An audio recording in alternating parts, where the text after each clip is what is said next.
بسم الله الرحمن الرحيم. الحمد لله رب العالمين. waxaan doonayaa maanta inaan saddex qodob oo aad u yaryar aan taabto. ta ugu horeyso waa ayaamahan aan ka hadlayay garoomada waaweyn gobolada iyo heer qaran mid doonaha noqday. garoonka waxaan ka hadlay ugu horeeyay Hargeysa Stadium waa garoonkeena ugu weyn ee Somaliland ee qaranku leeyahay. qaran walba waxaa laga tilmaamaa garoon lagu ciyaaro ciyaaraha nationalka, ciyaaraha horyaalada iyo ciyaaraha koobabka waaweyn iyo xafladaha waaweyn lagu qabanayo. sidaa daraadeed garoonkan Hargeysa Stadium wuxuu ahaa garoon iskaac u qabsan lagu dhisay 1977 oo dadka reer Somaliland khaasatan reer Hargeysa ay iskaac u qabsan ku dhisteen. garoonkani waxa ka soo baxay rag aad iyo aad u tiro badan haday barisamaadkii noqon lahayd iyo hadii ay imikaba tahayba. waxaan ka soo qaadan karaa raggii hore ee aad u ciyaari jiray iyo kooxihii hore ee caanka ku ahaa. garoonku wuxuu ku yaalaa degmada weyn ee Hargeysa kamid ah ee Axmed Dhagax. garoonka intii dambe imika waxa weeye oo la filayay in horyaaladii la qabto horyaalkii 2026-2027 garoonku wuxuu u baahan yahay inuu xamilo awoodan imika haysata ee tirada badan ee ah 10 kooxood oo heerka koowaad, 10 kooxood oo heerka labaad iyo 10 kooxood oo heerka saddexaad oo caasimada ka dhisan ciyaarahooda oo aad iyo aad ay u tiro badan yihiin lana ciyaari jiray duhur galab iyo habeen. saadiradeed garoonkii wuxuu u baahan yahay dayactir, wuxuu u baahan yahay ogaansho, wuxuu u baahan yahay in loo xanaaneeyo sidii garoon qaran. saadiradeed sida aan hore u soo sheegay waxa aan dhiirigelinaya ama aan faraya ama aan cid walba oo mas'uul ka ah khaasatan wasaaradda dhalinyarada ciyaaraha waaxdeeda garoomadu in la darso wuxuu garoonku u baahan yahay. haday noqon lahayd gidaarada dumay, haday noqon lahayd suuliyada, haday noqon lahayd cawska ama artificial grasska oo u baahan mid cusub in la dhigo si aanay ugu jajabin, aanay wax badan aanay ka noqon. saadiradeed annaga oo dhiirigelinaya oo xisbi ahaanna dhiirigelinayna in garoomada xaafadaha la sameeyay iyo kuwa la doonayo in la sameeyaba waa dhiirigelinayna waana hambalyeynayna.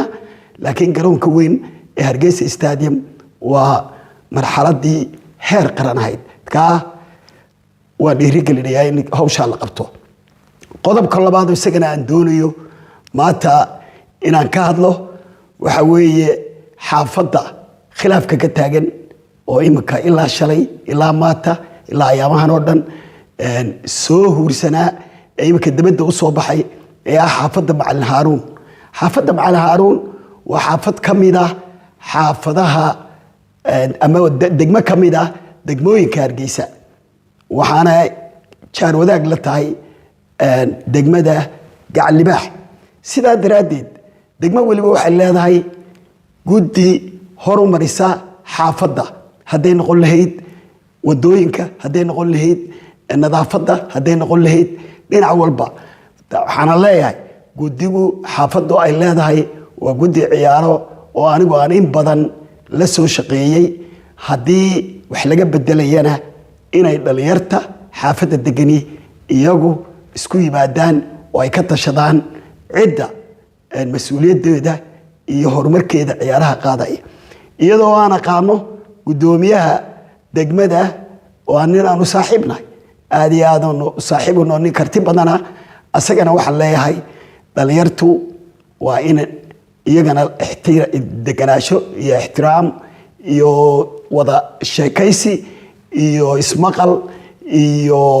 hadba wixii lagu xallin karay wanaaga lagu xalliyo. degmadan Gacan Libaax iyo degmada Macalin Haaruun waa meelihii xukuumadda laga soo doortay aadna loogu taageersanaa. sidaa daraadeed maalmo dhaweyd waxaan goobaha lagu kaftaba aan ka maqlaynay xukuumadda haa iyo may marka waxaan leeyahay oo aan halkaa ku celinayaa dhalinyarta xaafaddu waa in la tixgeliyaa oo loo tixgeliyaa rabitaankooda oo ah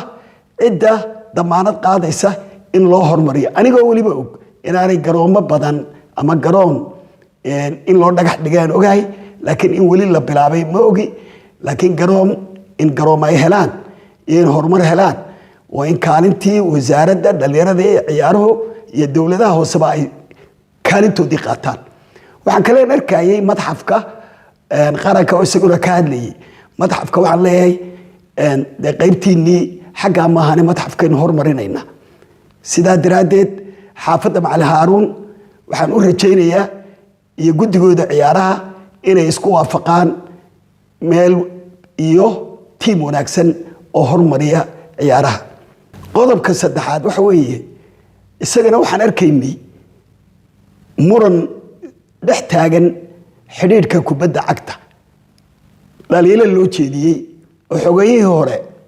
uu jeediyey iyo xogeeyaha ka dambeeyeba murankaasi oo doodiisu ay ahayd in guddoomiyaha xidhiidh kubadda cagta uu xidhay xafiiskiisii uu xidhay arrinkaasi siduu u muuqdo horena waan uga hadalnay haddana waan ku celinaynaa xafiiska xidhiidhka kubadda cagtu waa inuu noqdaa xafiis daahfuran oo furan oo ay ku shaqeeyaan xidhiidhada inta marba loo baahan yahay berigii hore xidhiidhadu meel bay ku wada tirsanaayeen dhismay wada lahaayeen iminka waxaad moodaa in loo sanburiyey xidhiidhkii kubadda cagta mana waajibna maahan inuu xidhnaado dhaliilaha waxaa ka mid a in la yidhi haddii doodba dhacdo wuxuu ku cararayaa xogeeyuhu ama waxaan ujeedaa guddoomiyuhu wuxuu ku ordayaa un madaxtooyada xaqiiq waxa ah in maahmahdii aan hore u bixiyey ee ahayd in qof waliba la yidhi meel soo eego qofka meel soo eegtaa inuu ku habboon yaha wanaagsan markaa doodaa iyada ah iminka ku dheeraan maayo laakiin waxaa la doonayaa kubadda cagta xafiiskeedu inuu noqdo xafiis daahfuran oo kooxuhu yimaadaan ay cabashadooda keenaan oo baahiyahooga keenaan oo tartamadooda loogu diyaariyo hadduu noqdo mid xidhan sida haddaba ay caddahay ma wanaagsana waxaanaad arkayay in xogeeyaha uu iscasilay sababuhu isku casilina inuu isaguba sheegay guddoomiyuhuna uu magacaabay xogeeye cusub uu magacaabay magacaabistaasi anigu hadday tahay dee si aanan aqoon ma garan karo laakiin magacaabista guddiga fulinta ayaa loo gudbiyaa guddiga fulinta ayaa amba ka aqbala ama hirgeliya marka waxaan arkaa xogeeyihii horena in guddigii fulintu aanay ka aqbalin xogeeyaha dambe la magacaabayna inaanu soo marin guddiga fulinta saa daraaddeed wasaaradda dhalinyarada ee ciyaaraha oo ah haykalka la doonaya inuu ilaaliyo hadba waxaa jira hadba khilaafka jira kaalintoodii ayaa muhiima inay kala sifeeyaan oo ay kala caddeeyaan cidda leh iyo cidda aan lahayn somalilan isboortigeeda waxaan u rajaynayaa isfahan iyo ismaqal iyo sharciga oo lagu dhaqmo asalaamu calaykum waraxmatullaahi wabarakaatu